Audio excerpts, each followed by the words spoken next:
गाउँ सहर सारा गुन्जाउने यो हो रेडियो सान्वी 96.4 रेडियो सान्वी 96.4।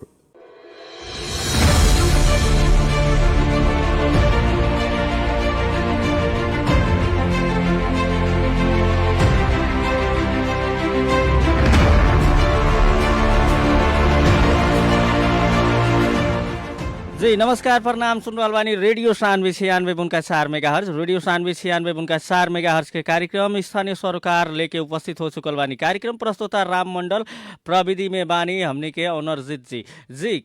कार्यक्रम में हमने स्थानीय विषय वस्तु पर बातचीत करनी सन। एक जने अतिथि के भी कार्यक्रम में समावेश करावे निसन और आज भी एक जने अतिथि के साथ में उपस्थित हो चुकल बानी सन। और आज हमने के बता दी कि अतिथि बानी पर्सा के पर्सागढ़ी नगरपालिका के स्वास्थ्य शाखा के संयोजक उमेश शाह जी। खास करके कोरोना संक्रमण जब आइल ई तीसर का लहर चल रहा बा और सरकार 12 से लेके 17 वर्ष उमेर समूह के बाल बालिका के जो स्कूल पढ़ेला ओकरा के खोप लगावे के कह देले बा और खोप लगावे के काम पर्सागढ़ी नगरपालिका में शुरू बा कि ना, कब से शुरू होई, एकरा विषय में हमनी जानकारी लेम सन और व्यवस्था का वहाँ कैले बानी।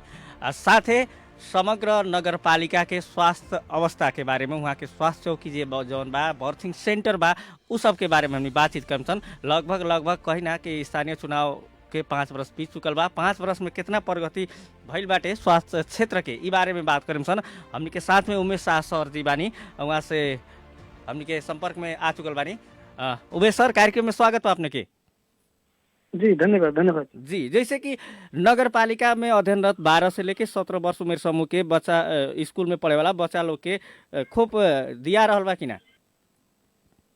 जी खोप तो अभी नहीं दिया, लेकिन हम सब तैयारी में बानी। बिहान के हमरा सबके पर्सा जिला के खोप समन्वय समिति के 2078-10-18 गते के निर्णय अनुसार पर्सागढ़ी नगर पालिका अंतर्गत में 24 गते, 25 गते, 26 गते खोप चले वाला बा।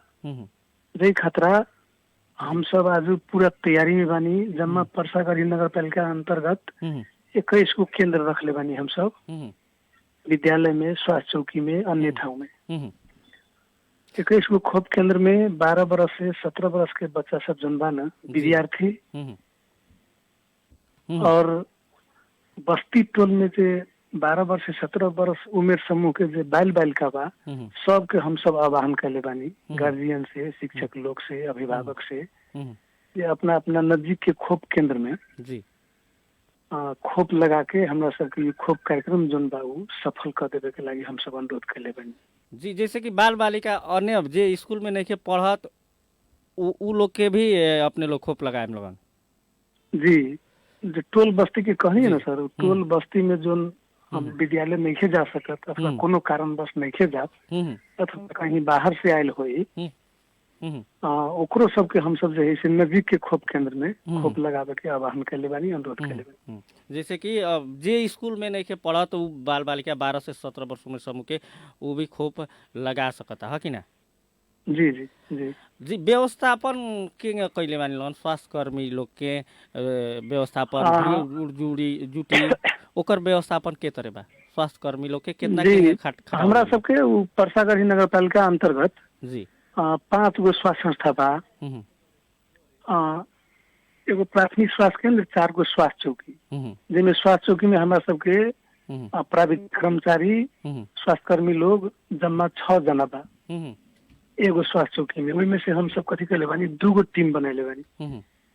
जम्मा हमरा वार्ड के हिसाब से 9 गो वार्ड है, संस्था हमरा सबके पास 5 गो है, ठीक बा। तो हम सब उतने टोली बनावे खतरा हम सब प्रत्येक संस्था से, स्वास्थ्य संस्था से 2 गो टोली बनाए बानी। जैसे कि 1 नंबर 2 नंबर बा ना, जी जी, एगो स्वास्थ्य संस्था पड़ता 1 नंबर 2 नंबर वार्ड के, तो हम सब 2 गो टोली बना के एगो टोली 1 नंबर में खटेले बानी, एगो टोली 2 नंबर में खटेले बानी और सबके केंद्र तोक देले बानी। सभी विद्यालय में तो हम सब न रखे सकम केंद्र, लेकिन पाएक पर्ने गरी मिला के हम सब जैसे सेंटर में रखले बानी विद्यालय सब में। जेना उदाहरण के लागि हम कहता नहीं, वार्ड नंबर 1 में हम सब एगो मनमा बाजार हो, वहाँ बटेरवा में भी हो जी जी, वही में जो है से हम सब मेन सेंटर बनले बानी। वहाँ पाएक पड़े वाला विद्यालय प्लस गांव टोल के बस्ती के उमेर समूह के 12-17 से उमेर समूह के बाल गल का स्वास्थ्य में खोप लगाई। यही तरह से हम सब पूरा नगर पालिका में जमा 21 गो केंद्र बनले बानी। 21 गो केंद्र में करीब करीब हमारा सबके जितने लक्षित वर्ग समूह बा उमेर समूह के 12-17 से सब समटा जाई हमारा सबके। एगो केंद्र में क जने स्वास्थ्य कर्मी के खटैले बानी लगन? एगो केंद्र में हम सब 2 जने सुई देवेला। जी सुई देवेला 2 जना और वॉलंटियर वॉलंटियर हम सब वॉलंटियर हम सब शिक्षक सबके साथी सबके अनुरोध कैले बानी जे अपने सब यानी कि रूप में जे नाम दर्ता करे वाला बा उ लोग वॉलंटियर में शिक्षक नाम दर्ता करे वाला कार्ड बनावे वाला वॉलंटियरली। जैसे कि अब कोरोना के पछिल्का समय हमनी देखल जाओ तो कोरोना से बचेला रौरा लोग नगर पालिका में इससे पहले काथी अपनैले लगन सुविधा स्वास्थ्य क्षेत्र में, काहे कि सारा कुछ स्वास्थ्य में केंद्रित रहे पछिल्का कुछ दिन तकले का कैनी लगन कोरोना से बचे के खातिर नगर पालिका? अभी तक जैसे हम सब 3 गो मतलब लॉकडाउन करीब करीब मोटा मोटी कहल जाए तो 3 गो लॉकडाउन अथवा 3 गो वेरिएंट ना हम सब भोग लेली विश्वव्यापी के रूप से हिसाब से नेपाल में भोगली, परसों घड़ी के जनता लोग भोगलक। तो पहिल बेर हम सब जोन 76 साल चैत 16 गते घोषणा भेल है लॉकडाउन, वही में हम सब प्रथम तो हम सब बॉर्डर से संपर्क रही। हम सब अपना नगर पालिका में क्वारंटाइन शुरुआत में हम सब एगो रखले रही मात्रे। उसके बाद जितने बाहर से लोग आवे अथवा नजदीक तो भारत से आए वाला लोग सबके हम सब बॉर्डर में जो हमरा सबके इनरदा चौकी बा वहाँ हम सब संपर्क रखले रही। हमरा सबके पालिका के अंतर्गत कोनो अगर मेंबर आवे, कोनो जनता लोग आवे, जन समुदाय सब, तो हमरा सबके जानकारी आवे वहाँ से। तो हम सब वही से अपन साधन टाटा सोमू ट्रैक्टर जैसन वहाँ संख्या रहे वही संख्या अनुसार के हम सब गाड़ी व्यवस्था करके डायरेक्ट हम सब क्वारंटाइन में ला दी। ओकरा सबके खाना पीना के व्यवस्था, एगो सबसे बड़ी बात हम सब एगो पैकेज रही बनेले क्वारंटाइन संक्रमण से बचे खतरा। क्वारंटाइन में एगो पैकेज से रही बनेले, वही में कथी रहे तो पैकेज में हम सब चप्पल, गमछा, ब्रश, पेस्ट, साबुन, सैनिटाइजर, मास्क सब हम सब एगो पैकेज टाइप के बनेल रही। जब भी हम सब ओकरा बॉर्डर पर से लाके क्वारंटाइन में प्रवेश कराबी तो एगो पैकेज हम सब ओकरा थमा दी ताकि वो अपन सिंगल यूज करो, संक्रमित एक दूसरे के ना हो। ओकरा सबके खाना के व्यवस्था से चिया नाश्ता खाना बास व्यवस्था सब हम सब व्यवस्था शुरू में खेले रही। उतने करित में भी फर्स्ट लॉकडाउन में अपने के जानकारी कराबी कम से कम हमरा सबके 317 गो संक्रमित भेल रहे नगर पालिका में। नगर पालिका अंतर्गत में हमरा सबके क्रमशः हम सब क्वारंटाइनो के संख्या बढ़ेली। बर्निहार, बागेश्वरी हमरा सबके 317 गो संक्रमित वे बेर में फैला पड़ल रहे। फर्स्ट में मृत्यु फर्स्ट लॉकडाउन में मृत्यु के संख्या जो है से 1 जना मात्र रहे। मृत्यु कहना कि एकदम कम मृत्यु भइल रहे, जे के बहुत बढ़िया। दूसर का के बात करिए, दूसर का चरण में का भइल? दूसर का चरण में हमरा सबके जम्मा 37 गो पॉजिटिव केस फैला पड़ल। दूसर का चरण में हम सब आइसोलेशन वार्ड से रही खड़ा कैले, हम सब संचालन कैले रही शाह दरबार होटल बीरगंज में। दूसरो चरण में हमारा सबके 37 गो पॉजिटिव मात्रे फैला पड़ल, जिसमें हमरा सबके 11 गो मृत्यु हो गए। 37 में 11 गो मृत्यु हो गए। मृत्यु दर बढ़ल।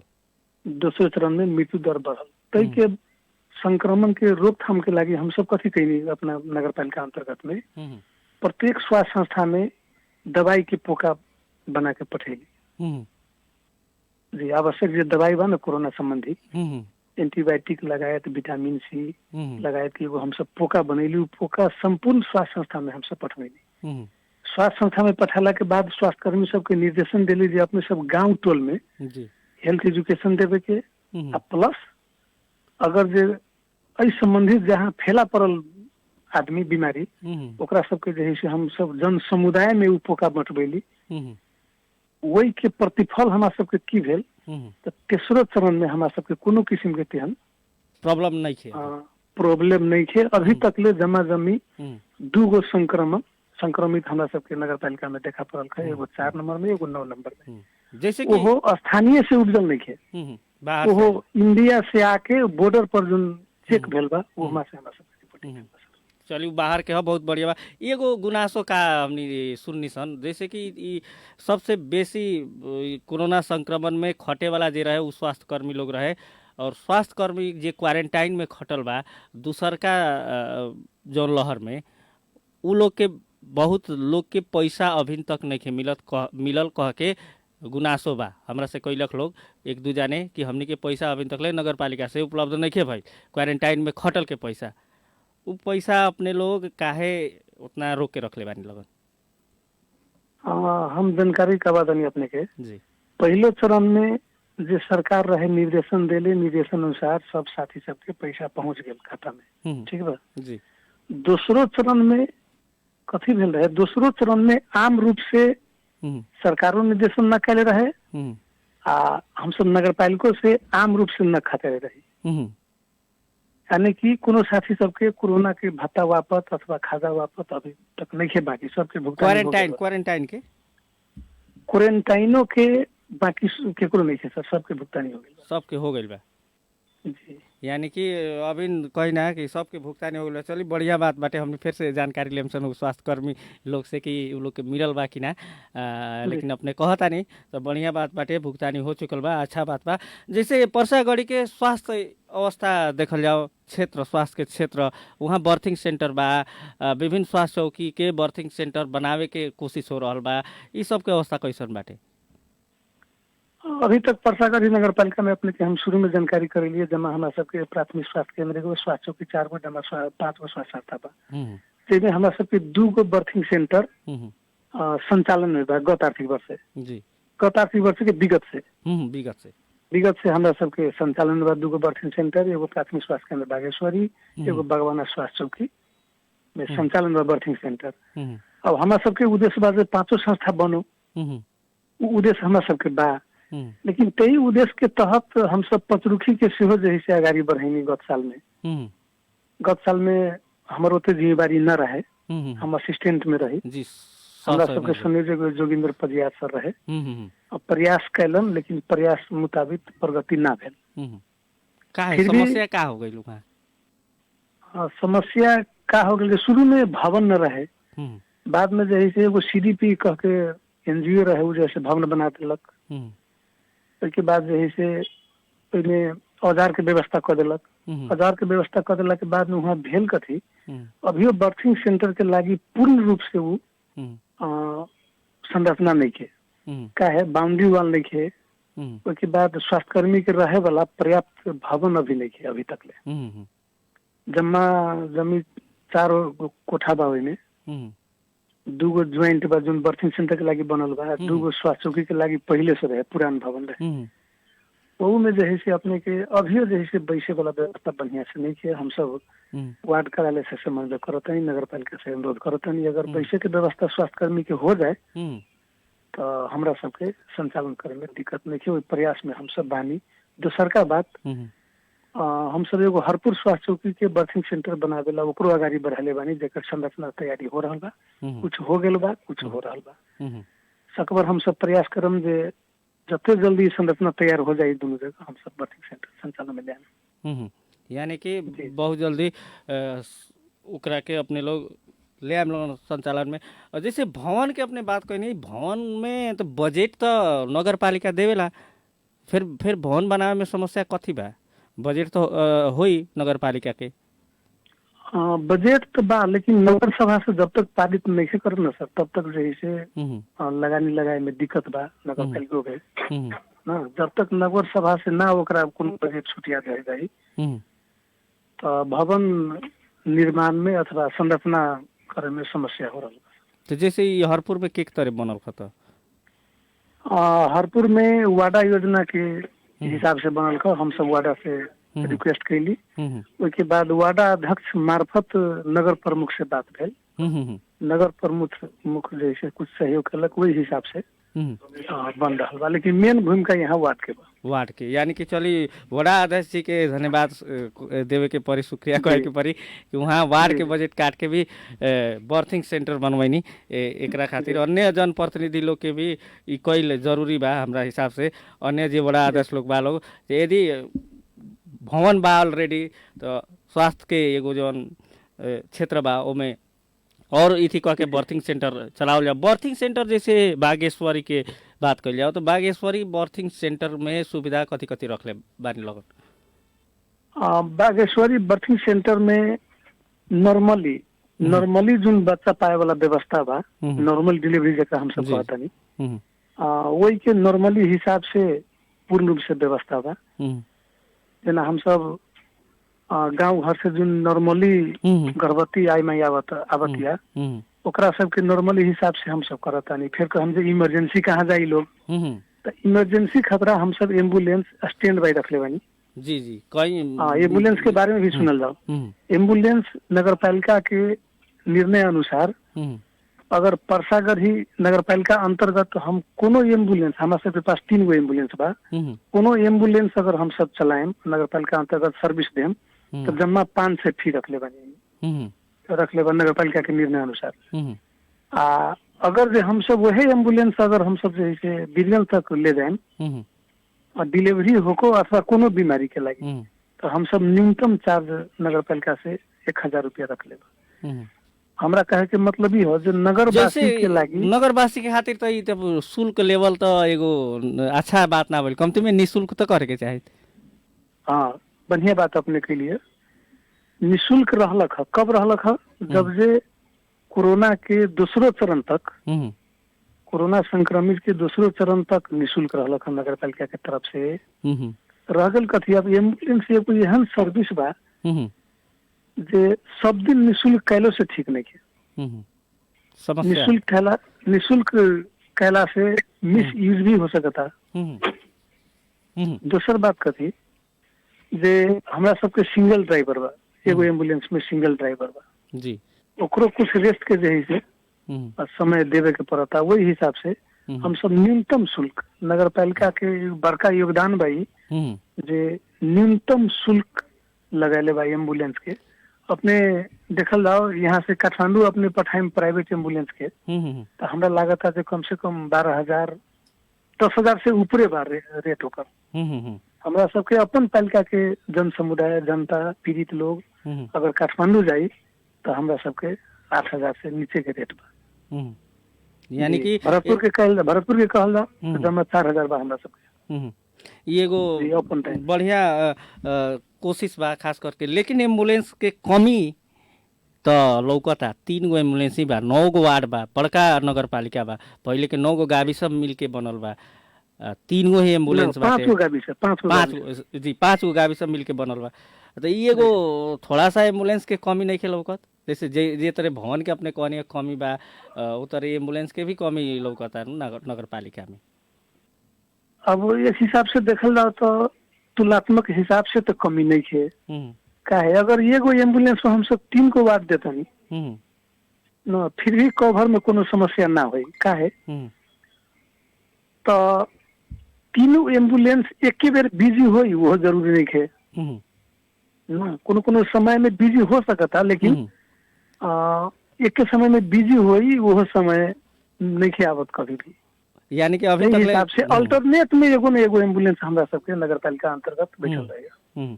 जैसे कि अभी के स्थिति में खास करके कोरोना के बढ़ रहल बाटे समय बा, कोरोना से बचे के खातिर अब ड्राइवर भी स्टैंड बाई अपने एगो कहतानी बा एगो एम्बुलेंस खातिर तो 24 घंटा के तरह मैनेज होला।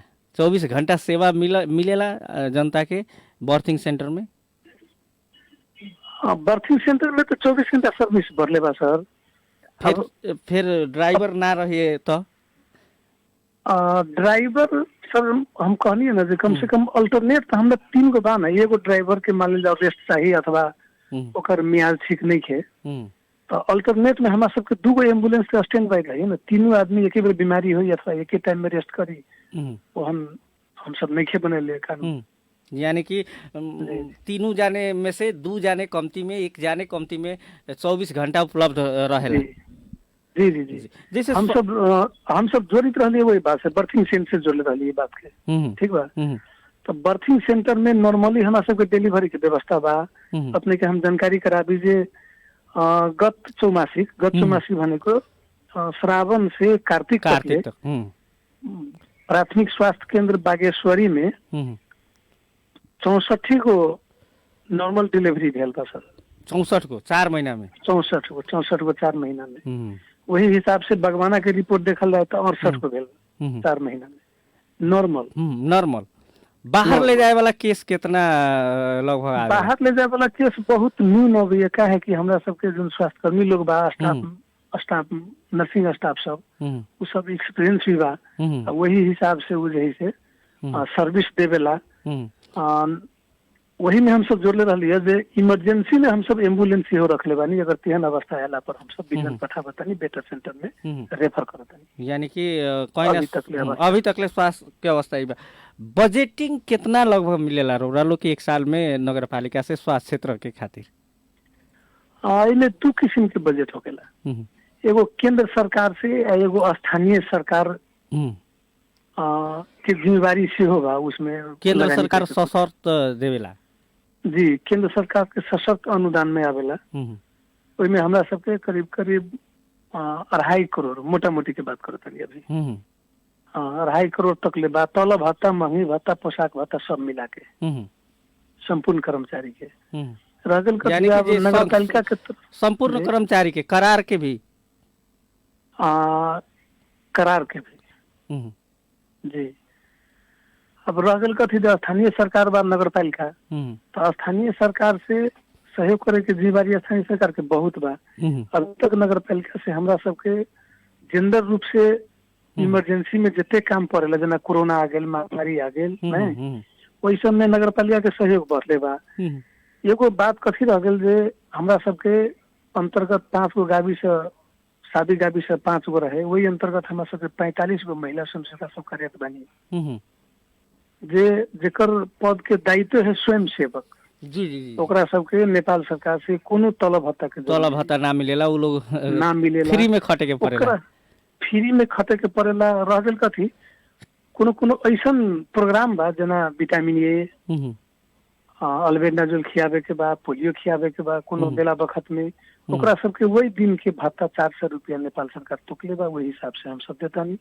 एगो बात हम जानकारी अपने कथी करावी, उनका सबके और बढ़िया से काम होको, बढ़िया से काम करो, मनोबल ऊंच रहो, तई खतरा नगर पालिका से 2000 के प्रति व्यक्ति प्रति महीना प्रोत्साहन भत्ता स्वरूप दिल गेल बा।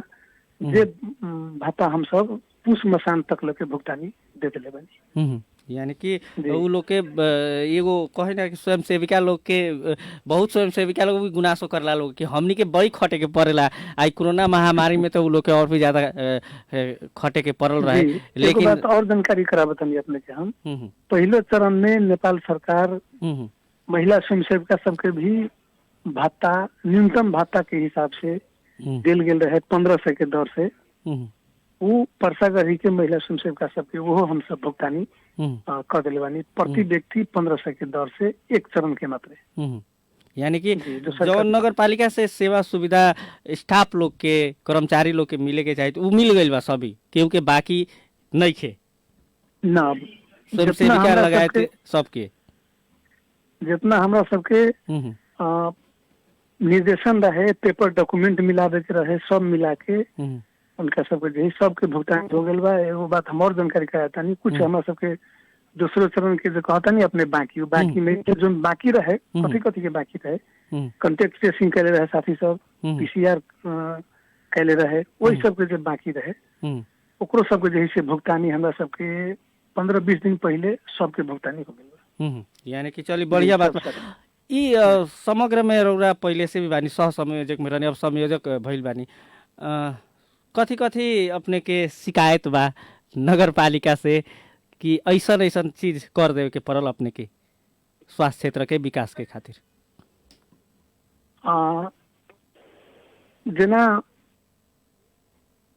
हमर सबके सोच तो बा जे कम से कम सब स्वास्थ्य संस्थान में लैपटॉप होको, कंप्यूटराइज होको, टाइमली रिपोर्टिंग होको, एहि तहत जे है से हम सब व्यवस्था में लागल बानी। लेकिन अभी तक ले हम सब ओई तरफ सफल ना भेलिए। सफल ना होला के बाद हमरा सबके प्रोग्रामो स्थगित हो गेल। वो बात नहीं के हमरा सबके जे है से प्रत्येक मासिक मीटिंग में जबते हमरा सबके गुनासो आवेला स्वास्थ्य संस्था के, वही हिसाब से हम सब चलता नहीं। सब साथी सब इंचार्ज साथी सबसे हम सब महीना के 7 गते जी मासिक मीटिंग रखले बानी।